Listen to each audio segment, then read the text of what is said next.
Sir Mo Farah was named the winner of the BBC's Sports Personality of the Year award on Sunday night, as the presenters Gary Lineker and Gabby Logan struggled to cope with the shock result in a broken video link. Farah's own coach was caught on camera uttering a disbelieving expletive after the four-time Olympic champion was announced as winner of the prize. Farah had been a 50-to-1 outsider with bookmakers to win the prestigious award, with the boxer Anthony Joshua considered the overwhelming favorite. When former Liverpool FC player and manager Kenny Dalglish announced he had triumphed in the public vote, Farah's new coach Gary Locke turned to his wife Paula Radcliffe and exclaimed, "That's a fucking joke." Lineker and Logan had to cope with the failure of the video link to London at the crucial moment, meaning that viewers did not hear Farah's reaction. The 34-year-old did not attend the event, but conducted a live interview from St. Mary's University in Twickenham during the show.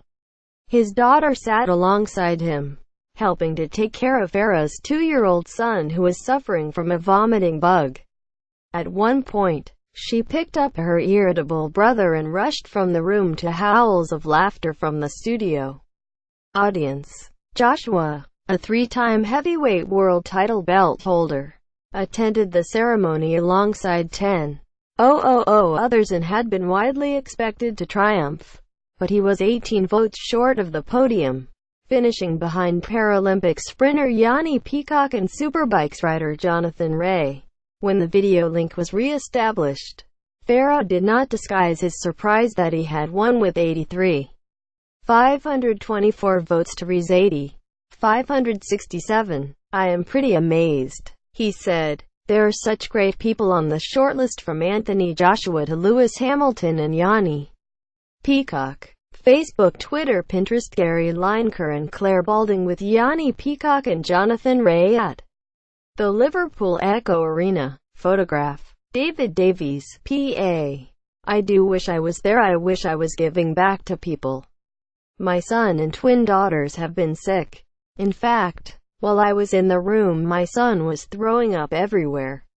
I owe it to the public and people who supported me and voted for me. I can't stop staring at it," he said, gesturing at the trophy. Farah's athletic achievements are undisputed. As an owner of 10 global titles, he won 10 OOM gold and 5 OOM silver at the World Championships in London this summer, to add to 4 Olympic golds and a further 5 world titles. But his medals have been overshadowed by controversies surrounding his support team. Alberto Salazar, his former coach, remains under investigation by the U.S. anti-doping agency, with elite reports stating he almost certainly flouted anti-doping rules with 6 of his athletes, none of whom were Farah. After the 2016 Rio Olympics, Farah gave an interview stating his belief that he would never reach the Spati podium again. "I won't be in the top 3. He said. "You have just got to accept what it is. What drives me is winning medals and just going out there and enjoy it." However, on Sunday night, he said, "It means everything to me. I owe it to my country, and I know I get the cheers on the track. It encourages me every day to keep grafting." Joshua, who beat Vladimir Klitschko in a world heavyweight unification bout at Wembley in April, made a hasty exit after failing to reach the podium. The BBC also wrestled with how to reflect the cloud hanging over another of the shortlisted candidates, the 4-time Tour de France winner Chris Froome.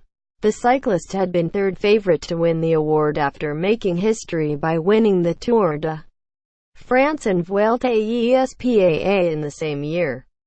But an investigation by The Guardian and Le Monde last week revealed that he had failed a drugs test during the Vuelta. He had twice the permitted level of asthma drug salbutamol in his system. But the video in support of Froome had clearly been recorded before Wednesday's news, and was effusive in its praise. "King of the counter-attack, master of the mountains, unflappable, untouchable, unbeatable, Viewers heard as pictures showed Frome grinding up a grueling ascent. How about history? How about back-to-back victories? The greatest of a generation.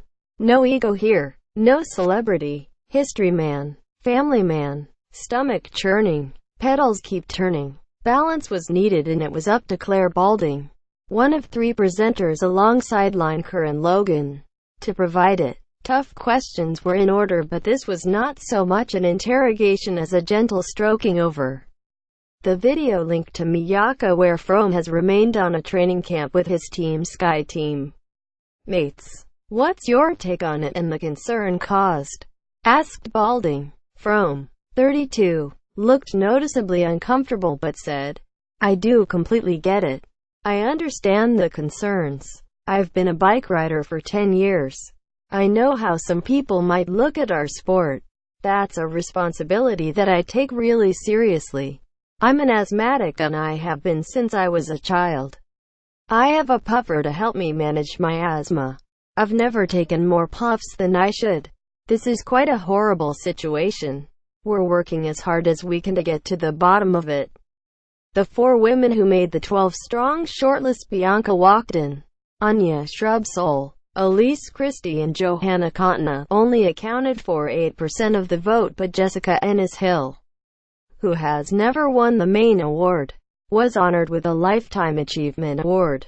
"I'm completely overwhelmed," she said. "Amazing women have inspired me throughout my career, and a room full of legends here to see me get this award is unbelievable." The other winners were the England women's cricket team, the coaches of the GB 4x100 meters relay team, tennis veteran Roger Federer, young Manchester City footballer Phil Foden, and Bradley Lowery, the 6-year-old Sunderland fan who died of cancer after a battle with the illness that captured the nation's hearts.